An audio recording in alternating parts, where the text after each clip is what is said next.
E o tema essa manhã é Jesus em minha casa. Lucas, capítulo 19, um texto muito conhecido, a história de Zaqueu. Lucas, capítulo 19, verso de 1 a 10. Lucas, capítulo 19, verso 1 diz: Tendo entrado em Jericó, Jesus atravessava a cidade. Havia um homem chamado Zaqueu, que era rico, chefe de publicanos. Ele tentava ver quem era Jesus e não conseguia por causa por causa da multidão e porque era de pequena estatura. Correndo na frente, subiu no sicômoro a fim de vê-lo, e Jesus ali iria de passar por ali. E quando chegou àquele lugar, Jesus olhou para cima e lhe disse: Zaqueu, desce depressa, porque hoje tenho de ficar em tua casa. Então ele desceu rapidamente e o recebeu com alegria. Ao verem isso, todos criticavam, dizendo: ele foi se hospedar, ele é hóspede de um homem pecador. Zaqueu, porém, levantando-se, disse ao Senhor: Vê, Senhor, darei aos pobres metade dos meus bens, e se prejudiquei alguém e alguma coisa, eu lhe restituirei 4 vezes mais. E disse Jesus: Hoje houve salvação e chegou à sua casa, pois este homem também é filho de Abraão, porque o Filho dos homens veio buscar e salvar o que havia se perdido. Pai, essa é a tua palavra e nós rogamos por ela. Por isso, Espírito Santo, eu quero te pedir nessa manhã que eu seja a voz do Senhor para a manifestação da sua glória e que nós possamos ver a tua presença, falando com a gente, manifestando a tua presença e sendo o Senhor aquele qual o Senhor tem para fazer, e que a nossa vida seja uma vida que glorifique, exalte o teu santo nome. Assim nós oramos em nome de Jesus. Amém. Qual é a sua posição diante de Jesus? Se hoje Jesus estivesse diante de você, foi a pergunta da vigília aqui, quem não vê na vigília na sexta, você perdeu. Só posso dizer isso, perdeu. Teve gente que estava comemorando o aniversário de casamento, não perdeu nada. Estava comemorando o aniversário de casamento, estava maravilhosamente, Renan estava bem. Então, quem não veio, perdeu. Mas foi uma presença gloriosa. Se Jesus estivesse diante de você agora, qual seria o seu pedido? Qual seria a sua fala? Qual seria o seu discurso? O que você falaria? E como podemos levar as pessoas através da nossa vida a Jesus? Então, como que eu me posiciono diante de Jesus? Como eu falaria com Jesus se ele estivesse diante de mim? E como agora eu levo Jesus para as pessoas? Como que agora Jesus precisa ser conhecido através da minha vida? E eu pensava sobre isso, e eu orava sobre isso. Eu cresci, num contexto de jogar futebol. E todo mundo acha que jogar bola é simples. E um dia, entrevistando o Rei Pelé, ele falou como que é jogar bola. E quando você vai assistir jogo de criança, o treinador fala de posições.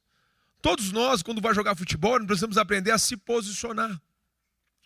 E quando a gente fala de posição, o treinador vem e fala: tem um goleiro, tem um zagueiro, tem um lateral, tem um volante, tem um meia, tem um atacante. E o professor passa toda aquela instrução do jogo de futebol. Mas quando solta a bola, o que acontece? A bola está ali, está todo mundo em cima da bola. Você vai para lá, está todo mundo em cima da bola. E aquele campo grande, e todo mundo em cima da bola. Por quê? Porque não sabe se posicionar. E um dia, entrevistando o Rei Pelé, perguntado para ele assim: qual que é o segredo? Ele falou: a bola me procura. Aí ele falou assim: como assim a bola te procura? Porque eu sei me posicionar. Eu me posiciono no lugar certo, eu faço a leitura de jogo e eu sei aonde a bola chega. E às vezes, meus irmãos, nós podemos estar na nossa vida igual aquelas crianças jogando bola. Onde está a bola, está todo mundo se posicionando do jeito errado. E muitas vezes na nossa vida, nós passamos o que passamos, porque nós não sabemos nos posicionar. Nós não sabemos atrair a presença de Deus para a nossa vida. Nós não sabemos ver como Deus age. Então nós não sabemos posicionar diante das decisões.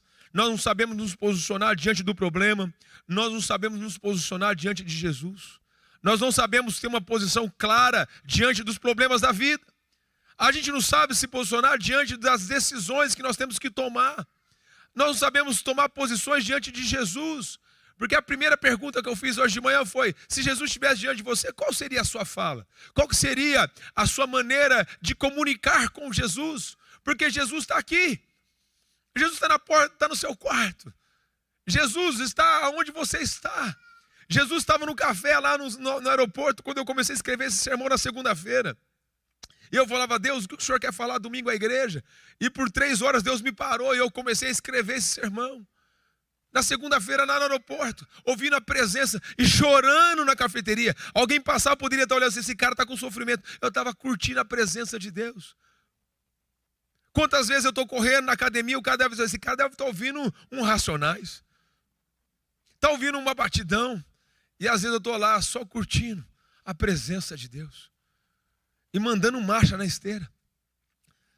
Então às vezes a gente tem que ter posições claras e definidas. Essa mulher nessa semana, na semana passada, quando ela se posicionou dizendo: eu perdoo o assassino do meu marido, porque a Bíblia diz que eu tenho que me posicionar, ela chocou o mundo. E gente comentando embaixo não sabia explicar por que ela teve esse posicionamento. Por quê? Porque o mundo está acostumado a quem bate, bate. Eu apanhei, eu devolvo. Eu consigo ter a medida. Mas quando ela se posiciona, as pessoas ficaram sem entender nada. Porque ela se posicionou como Jesus se posiciona. Ninguém vence briga com briga. Ninguém vence ódio com ódio. Ninguém vence rancor com rancor. A gente vence com amor. Jesus é o leão da tribo de Judá. Ele é o leão da tribo de Judá. Ele é o leão. Mas a Bíblia diz também que o diabo é um leão que fica ao nosso derredor procurando como nos tragar. Jesus não venceu o diabo como um leão, ele venceu como um cordeiro. Ele foi como ovelha muda ao matador e morreu na cruz. E como todo mundo achou que ele estava perdendo, ele comprou o estado de dívida. E agora onde está a morte? Ele venceu a morte, ele comprou pela morte, ele comprou com a humildade, ele não encarou como o mundo encarava. Todo mundo esperava um rei que vinha destronar o Império Romano. O que ele fez? Ele se humilhou. E a gente às vezes acha que se humilhar é perder, se humilhar é grandeza, porque a gente se humilha para fazer Jesus engrandecido. Como a gente se posiciona diante dos problemas da vida? Então muita gente não sabe ter posicionamento. A palavra de Deus nos ensina que o homem tem que deixar de ser menino e começar a ter posicionamentos firmes e não ser levado como a areia do mar, como a onda que joga para lá e joga para cá. A gente precisa ter posicionamentos claros, definidos e saber quem nós somos em Cristo Jesus. Então assim o futebol, as vitórias precisam saber posicionar. E quando você posiciona bem, se você assistir um jogo de futebol, se você vê aquele homem chamado Lionel Messi, talvez acho que é um dos grandes jogadores que eu vi assim nesses últimos tempos. Você vê ele não rela na bola há muito tempo, mas ele abre o jogo para todo mundo. Ele vem, tira o zagueiro, o cara entra. Vem, tira o zagueiro, mas quando ele pega na bola, 3 minutos ele resolve o problema todinho do jogo. Porque sabe se posicionar. Pessoas que sabem se posicionar, corta caminho. Quem antecipa, governa. Quem enxerga o futuro, enxerga possibilidades e governa. Aqui é uma palavra para você: antecipe o seu futuro. Não seja refém das circunstâncias. Não sei por que eu estou falando isso, não tem nada a ver com o texto, mas está tudo certo. Se serviu para você, fica. Amém? Glória a Deus. Deus é bom. Então olha que interessante. Olha que lições preciosas que a gente aprende nesse texto. Versículo 2. Havia ali um homem chamado Zaqueu, que era rico, chefe dos publicanos. Aí eu fiquei perguntando para Deus: Deus, por que o Senhor está mostrando que esse homem era um publicano? Que ele era rico? Por que eu tenho que saber? Por que a Bíblia quer explicar que esse homem era um chefe de publicanos e era rico? A Bíblia mostra para ele que ele era alguém de importância naquela cultura. Ele era alguém de alto valor naquela cultura. Ele era chefe. Ele era conhecido pela sua profissão, pela sua influência. Ele tinha notoriedade, ele tinha presença onde ele chegava. Ao mesmo tempo, ele era um chefe, ele era um publicano. E o publicano naquela época era um cobrador de impostos, meus irmãos. Quem gosta do leão, quem gosta do cobrador de impostos? Ninguém gosta. Eu lembro do meu primo, ele tinha um posto de gasolina em Piracicaba, ele vendeu os estacionamentos dele e comprou um posto. E aí ele descobriu que o posto estava perto do rio. E aí, para poder liberação do posto, para conseguir liberação, ele tem que fazer várias adequações para poder o posto ser liberado. O cara da receita, o cara vinha e falava assim: não, está faltando isso, não, está faltando aquilo. E aí tudo aquilo que ele tinha construído estava indo para um castelo abaixo. O cara só faltou falar para ele assim: me dá uma propina que eu libero o seu posto. E meu primo foi homem suficiente, não pagou a propina, perdeu o posto, mas não se rendeu ao publicano. Então, às vezes, a gente tem que ter posições claras. E ele perdeu o posto, mas graças a Deus ele conseguiu comprar o estacionamento de volta e voltou à vida normal. Mas ele teve que ter um posicionamento claro: ou ceder às pressões, ou entregar o caráter, quem ele é, diante de uma circunstância, de uma necessidade. É uma pergunta. Então, esse homem era um publicano. E, gente, esse homem era odiado. Sabe por que ele era odiado? Porque ele era judeu. E sabe como que ele se tornaria um publicano? Ele tinha que fazer uma associação com o Império Romano e ele estabelecia uma taxa. Então, por exemplo, o Império Romano ele falava assim: ó, vou te dar 6%, mas eu vou cobrar 25%. Então ele chegava e assolava os judeus, os amigos dele, cobrando imposto. Quando você vê Lucas capítulo 3, quando João Batista vem, ele fala dos publicanos: para de cobrar tributo de uma forma indevida. Isso não acontece hoje, né, meus irmãos? Hoje isso não acontece, não. Isso não só aconteceu no Velho Testamento. Acontece na Bíblia. O tempo todo, nada é novo, já existia. Então Zaqueu era um publicano, era alguém odiado e ninguém queria ver ele. Então a Bíblia diz para nós que ele era um traidor, ele era um injusto, ele era um miserável. Ele era um cara que assolava a sociedade. Agora no versículo 3.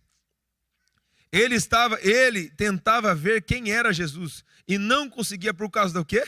Da multidão, e ele era pequenininho. Por que ele queria ver Jesus? Porque um capítulo atrás ele curou o cego de Jericó. A fama de Jesus percorria. E agora eu falei: eu quero saber desse cara. Jesus vai vir aqui. E aí ele olha que uma multidão. Ontem, glória a Deus, a Ponte Preta subiu. Oh Deus, Deus é bom. Agora tem que subir o Guarani, estou orando. Meus irmãos, eu vou ligar para o meu camisa 10. O camisa 10 do Guarani frequenta a nossa igreja, meus irmãos. Precisamos orar por ele, tem que ter um avivamento no Guarani. Em nome de Jesus, nós vamos ver. Os dois times têm que estar na primeira divisão. Eu oro por isso, é verdade. Porque os dois times na primeira divisão é bom para a cidade, é bom para a economia. A cidade fica festiva, o povo é idólatra, fica lá cantando Ponte Preta, cantando Guarani. Aí você vai lá, você vê. Eu conheço um cara que ele fica, eu joguei na Ponte muito tempo, né? Eu não sei se esse cara está vivo, mas ele ia para o jogo só para xingar o juiz. Verdade, ele ficava o bandeirinha ficava aqui assim, ó, ele corria atrás do bandeirinha. Ele ficava o jogo inteiro atrás do bandeirinha. Coitado do bandeirinha, a família dele, a mãe dele, ele ia o dia inteiro xingando. Gente, era engraçado, é engraçado no jogo porque as pessoas são doidas. Vai correndo, imagina o cara rodar o jogo inteiro atrás do bandeirinha. Bandeirinha nem apitou, ele já se xingando bandeirinha. Meu irmão, que idolatria é isso? A pior idolatria. Agora, desculpe, meus irmãos, se você faz isso, louvado seja o Senhor pela sua vida. Eu não estou te julgando. Mas, meus irmãos, tem gente que não levanta para ajudar ninguém, mas levanta 6 horas da manhã para levar o seu pet para fora para fazer xixi. Meus irmãos, um frio miserável, a chuva caindo, o cara lá fora, com o petzinho dele. Meu irmão! Ai, Jesus. Desculpa. Nada contra, tem que cuidar do bichinho. Mas tem gente que não levanta para ajudar alguém, mas levanta 6 horas da manhã para ir na rua, na chuva, no vento. Ai, meu Jesus. Por que eu fui brincar com isso? Deixa pra lá isso aí. Eu tinha uma amiga que ela ficava endividada por causa disso. Mas deixa pra lá. Então a multidão atrapalhava. Quantas vezes a multidão te impede de chegar diante de Jesus? Quantas vezes a multidão, o barulho, os obstáculos te impedem? E aí a multidão, não só tem a multidão, o que tem? Ele era de estatura baixa. Então o que significa o que é a multidão? O que é? Pessoas críticas, pessoas que não encaram situações. Então existe, a multidão, ela representa isso, ela representa se expor. Ele tinha que se expor, ele tinha que encarar a multidão. E como que ele era antes? Odiado. Agora imagina Zaqueu odiado no meio do povo. Imagina Alexandre de Moraes no meio do jogo de futebol, no meio da multidão. Os caras malham o Judas, é ou não é? Ele ia ser jogado no tobogã, ele ia ser jogado tudo que é lado. Mas é isso aí, é o Alexandre de Moraes no meio da multidão. E ele era de estatura baixa. Você entendeu? É mais ou menos isso para você entender o ódio. Ele tinha que encarar as pressões externas. Ele tinha que encarar as pressões internas, que é preconceito, insegurança, medo de rejeição e baixa autoestima. Muitas vezes, meus irmãos, nós passamos por isso. O medo de ser aceito, o medo de ser julgado, o medo de ser criticado. Você quer ser criticado, é só não fazer nada. Nascer e viver, você vai ser criticado por não estar fazendo nada. Se está fazendo alguma coisa, você vai ser criticado porque está fazendo. Se você não está fazendo, você vai ser criticado porque você não está fazendo. Se você namora, a pessoa cobra que você tem que noivar. Se você noiva, aí a pessoa cobra que você tem que casar. Se você casa, a pessoa cobra que você tem que ter filho. Você tem o primeiro filho, a pessoa cobra que você tem que ter o segundo filho. Agora eu estou cobrando para ter o terceiro, mas a minha esposa não quer. E amém. Você sempre está em cobrança. E é sempre assim. A minha filha olha para mim, ela acha que eu não sei, ela olha para mim, ela fica só me cobrando. Pai isso, pai aquilo, outro, pai aquilo, outro. Ela só me cobra. Eu falei, meu Deus do céu, faz um carinho no papai. Faz eu chorar um pouquinho. Então, ou seja, a gente está sendo cobrado o tempo todo. Mas 3 características aqui nesse texto me chamam a atenção. Versículo 4. O que estava impedindo ele? A multidão e a pequena estatura. Posicionamentos que geram oportunidades. Correndo na frente, subiu. Pode dizer numa figueira brava em algumas leituras, a fim de Jesus passar por aqui. O que ele fez? Ele ficou aqui no presente?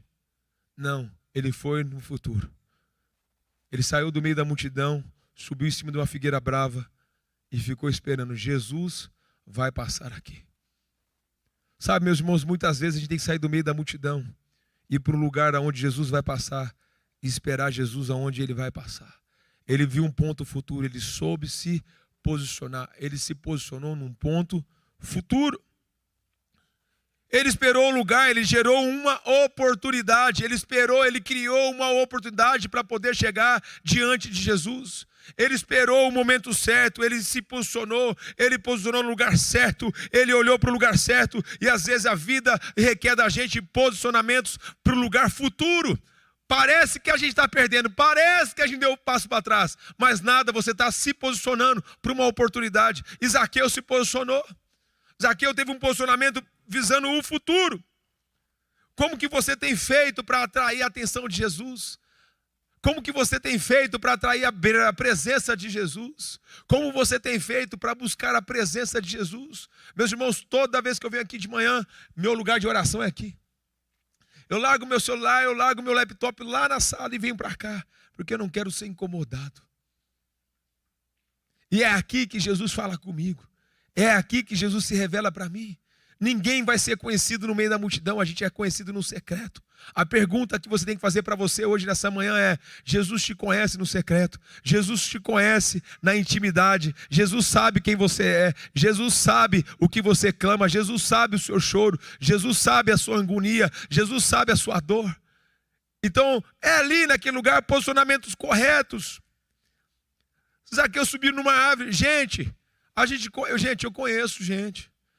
Quantas vezes a gente já viu rico subir em árvore, meus irmãos? E figueira brava. Figueira brava, você sabe como que é? É cheio de espinho.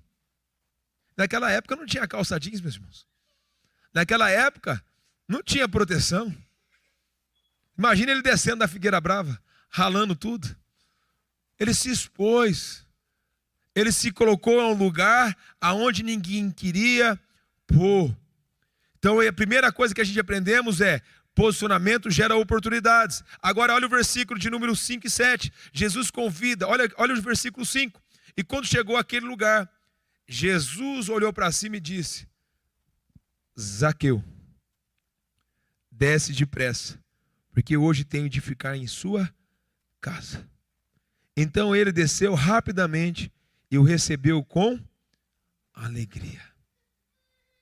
Você imagina você se posicionar e no meio da multidão, Jesus olhar para tantas casas que ele poderia entrar, tantas pessoas maravilhosas que estavam ali, e Jesus olha para Zaqueu e fala assim: hoje eu vou à sua casa.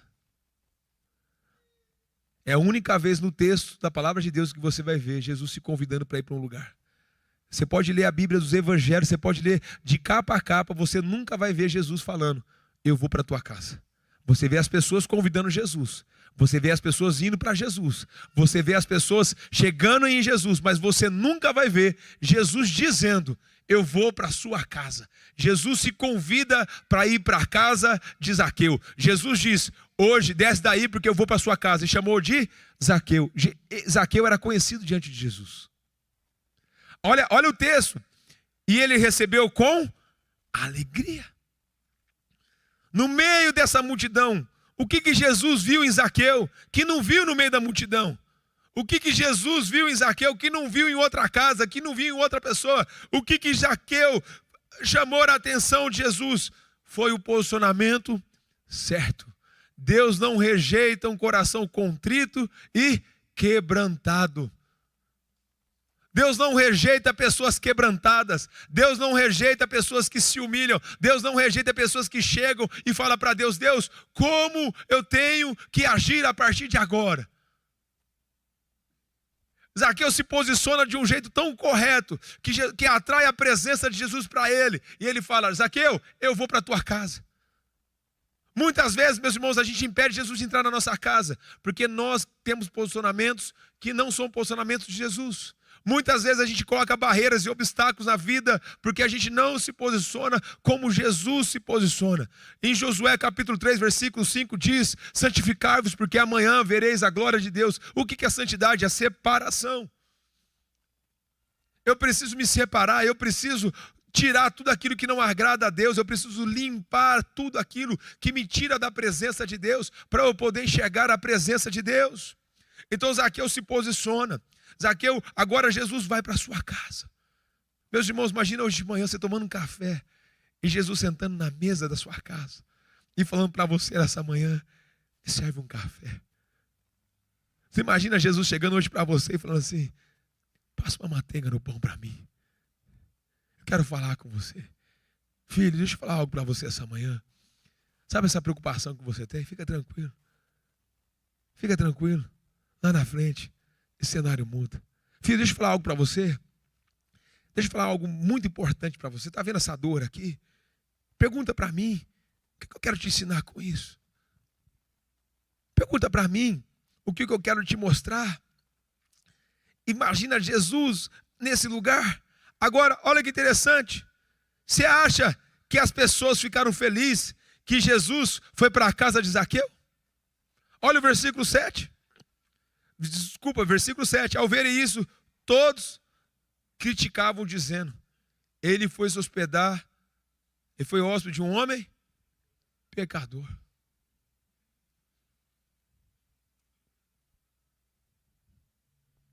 Ele foi na casa de quem? De um pecador. Porque os sãos, Jesus disse, não precisa de médico. Quem que precisa de médico? Os doentes. Jesus foi na casa de um publicano. Jesus entrou na casa de um pecador. Porque o pecador precisava de Jesus. E sabe por que muitas vezes Jesus não entra na nossa casa? Porque a gente acha que Jesus só faz o que Ele quer. Só faz o que a gente quer, quando quer, do jeito que a gente deseja. Agora esse pecador, ele reconhece que ele precisa de Jesus. E o povo fazia o quê? Criticava. Sou eu e você, quando a gente critica alguém, fala, nossa, está conversando com esse cara? Nossa, essa pessoa tem esses defeitos. Nossa, essa pessoa não merece. Porque a gente esqueceu de olhar para dentro de nós. E saber que todos nós saímos do mesmo lugar. E todos nós, antes de ter Jesus, eram pobre, cego e nu e pecador. E se não fosse a graça de Jesus, continuaria cego, pobre e nu. E sem a graça de Jesus. Então a gente esqueceu de onde a gente veio. E a gente quer guardar o que a gente tem. E toda vez que a gente guarda o que a gente tem, a gente perde o que a gente tem. A gente precisa entregar o que a gente tem. Então as pessoas criticavam. Mas Jesus entrou na casa de quem as pessoas criticavam. Qual era a casa que Jesus frequentaria hoje? Qual era a família que Jesus entraria? Será que Jesus entraria na casa dessas pessoas que a gente tem raiva? Será que Jesus entraria na casa dessas pessoas que a gente não daria nada? Será que Jesus entraria na casa de uma mulher? Eu lembro esses dias, há 3 anos atrás, se eu não me engano, ou 4 anos atrás, eu fui fazer a cantata de Natal lá no Jardim Tatinga. E era um culto para as mulheres lá. Era a ceia de Natal para elas. Veio um coral da Igreja Batista, cantou. E depois eu vim trazer a palavra. E estavam aquelas mulheres. Estavam homens vestidos de mulheres também. E eu comecei a contar a história de Natal. Eu falei, quando a gente é criança, a gente acredita no Papai Noel. A gente acredita que o Papai Noel vai chegar. Aí a gente fala, vou ficar acordado para ver o Papai Noel. Mas o Papai Noel não chega. A gente dorme, parece que o Papai Noel, aí a gente vai aprendendo. E quando a gente cresce, a gente descobre que o Papai Noel não existe. A gente descobre que o Papai Noel é uma ficção, faz de conta. E aí eu contando para essas mulheres, e aí a vida vai nos pregando peças, e a gente vai chegando em lugares que a gente não deseja chegar. E a gente se vê refém de situações que a gente nunca imaginaria. E talvez você chegou aqui assim. Mas Deus não te criou assim. Deus te criou para ser amada. Deus te criou para ser desejada. E Deus te criou para ser esposa, para ser filha. E não para ser usada. Mas a vida te trouxe para cá. E existe um Papai Noel que nasceu na manjedoura chamado Jesus. Que nasceu no estábulo, não tinha casa. Ele nasceu para te salvar. E nessa noite, Deus marcou esse encontro com você e quer salvar a sua vida. Meus irmãos, aquelas mulheres começaram a chorar. A chorar, a chorar, a chorar. E eu falei, quem quer Jesus aqui? Das 27 mulheres, 28 aceitaram Jesus. Porque uma não era mulher. Então eram 28 pessoas. E todo mundo se rendeu a Jesus. Começaram a chorar. Aí depois eu sentei, tomei ceia com elas, comi com elas. E comecei a bater papo com elas. Perguntando histórias de cada uma delas, se envolvendo com elas, perguntando tudo. A moça falou assim, quando eu vim para cá, meu irmão falou para mim, me deu uma palavra no aeroporto, ele é pastor. Ele olha para mim todo dia, mas eu não tenho força para sair daqui. Eu falei, minha filha, o dia que você quiser sair daqui, você pode contar comigo. E olha, eu te digo mais, Deus manda te dizer, o dia que você for casar, você pode contar comigo, eu faço o seu casamento. E aí um belo dia, ela teve um sonho. Ela mandou mensagem para mim e falou, pastor, eu tive um sonho. Um sonho que eu estava num lamaçal, existia um homem de branco com uma toalha e falava assim, sai daí e venha para cá. Que eu vou te limpar, eu vou te sarar. Aí eu falei para ela, minha filha, esse sonho está falando para você que você precisa tomar uma posição. E se você não tomar uma posição, você não vai sair de cima do lamaçal.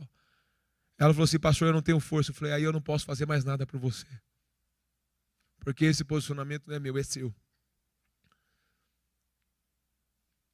Sabe, meus irmãos, muitas vezes a gente não experimenta o sobrenatural de Deus porque nos falta entrega.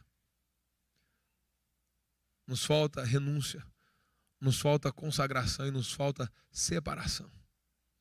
E aí esse homem Zaqueu, ele experimentou isso.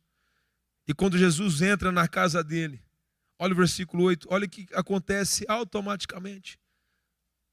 A presença de Jesus gera constrangimento. Quando a presença de Jesus vem, a gente fica constrangido. Quando a presença de Deus vem, algo acontece dentro de nós. Zaqueu, porém, levantando, disse ao Senhor, vê, Senhor, darei aos pobres metade dos meus bens. E se prejudiquei alguém em alguma coisa, eu lhe restituirei 4 vezes mais. Agora, o que significa isso? Zaqueu chegou a um lugar e foi tocado por Jesus. Automaticamente, ele deixou de ser avarento e se tornou generoso. A restituição, quando a gente compartilha, significa que a gente é generoso. A gente para de reter e começa a compartilhar. O que é compartilhar? O que é meu é seu. O que eu puder te servir, eu vou te servir. O que eu puder fazer para te ajudar, eu vou te ajudar. Dentro daquilo que eu puder. eu deixo de ser avarento e se torno generoso.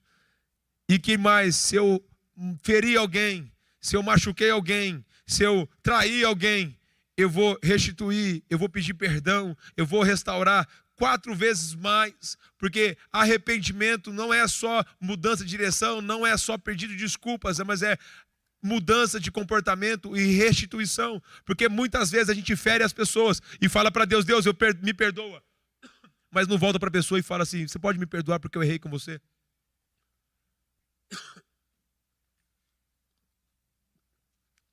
Obrigado, Thiago. Você pode me perdoar? Então a restituição, eu restituo a pessoa, e perdão é trazer a pessoa de volta ao lugar que ela estava antes de te ferir. Então eu preciso restituir. E Zaqueu, ninguém pediu para Zaqueu fazer isso, mas a presença de Deus, o amor de Deus, que ele foi tão imundado, tão encharcado pela presença, que automaticamente ele quis fazer isso, ele desejou fazer isso. Ninguém pediu, ninguém falou, automaticamente ele o fez. Automaticamente ninguém falou nada, ele simplesmente chegou. Aonde Jesus chega, a vida chega. Aonde Jesus entra, o amor se manifesta. Aonde Jesus chega, o perdão se torna realidade. Olha que interessante, aonde Jesus chega, a vida chega.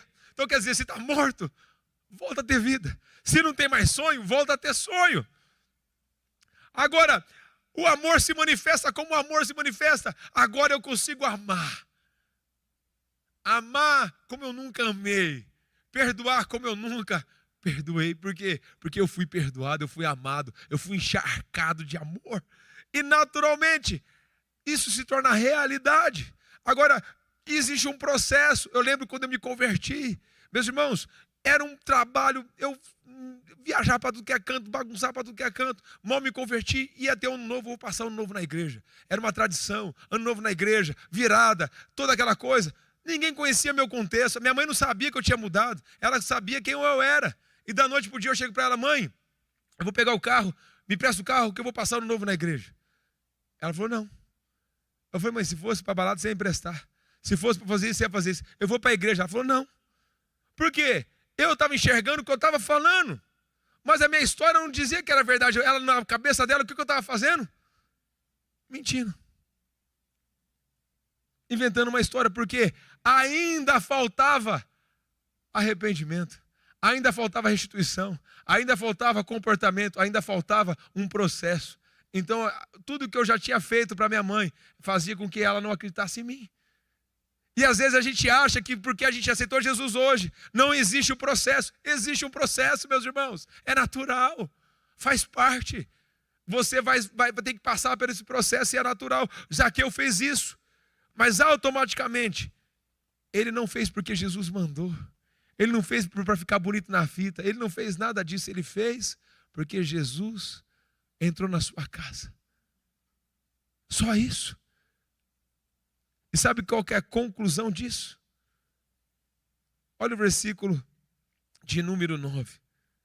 Disse-lhe Jesus, hoje a salvação chegou na sua casa, pois este homem é filho de Abraão, porque o Filho do Homem veio buscar e salvar o que havia se perdido. Por que ele foi salvo? Por que ele foi salvo? Porque ele se posicionou certo. Porque ele se posicionou no ponto futuro. Porque ele esperou a presença de Jesus. E ele atraiu a presença de Jesus. É onde Jesus chega. Tudo que está bagunçado volta a ficar direito. Tudo que está torto se endireita. Tudo que está tortuoso começa a ficar retinho. Tudo que não tem vida volta a ter vida. E Jesus vai trazendo vida, vai trazendo restauração. Aquela terra infrutífera começa a frutificar. Aquela planta que não dava fruto começa a dar fruto. E as pessoas começam a olhar e falar, o que está acontecendo? É simplesmente a presença de Jesus. Então talvez eu e você estamos passando por esse processo como Zaqueu. Ou a gente já passou por esse processo como de Zaqueu, mas agora está na hora da gente ser Jesus para as pessoas e entrar na casa das pessoas e fazer que a casa das pessoas recebam Jesus. Porque talvez a gente já passou por esse processo e agora não está na hora mais da gente ficar parado. Está na hora de a gente se levantar e entrar na casa das pessoas e apresentar Jesus. Então quer dizer que semana que vem, quando a gente for fazer evangelismo lá naquela comunidade e a gente for entregar uma cesta básica, entrar na casa das pessoas, quem que vai entrar lá é Jesus através da minha vida, através da sua.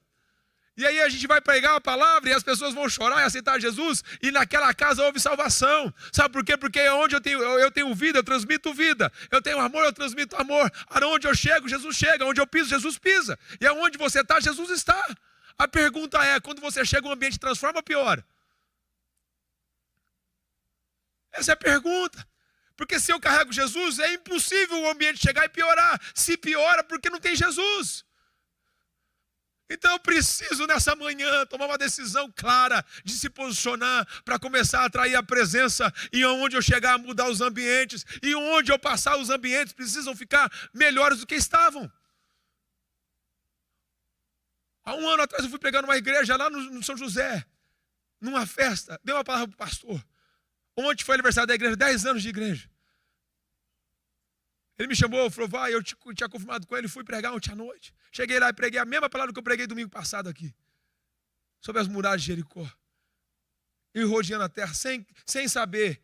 Aquela palavra era profética para a vida deles. Porque eles estão rodando aquele bairro e ele falou assim, pastor, Deus já apontou o terreno para nós e esse terreno vai ser nosso. Eles começaram a chorar. O culto não acabava. Porque a presença de Deus inundou aquele lugar. Então, ou seja, sou eu não, mas aonde eu chego, a presença precisa chegar. Porque eu carrego vida.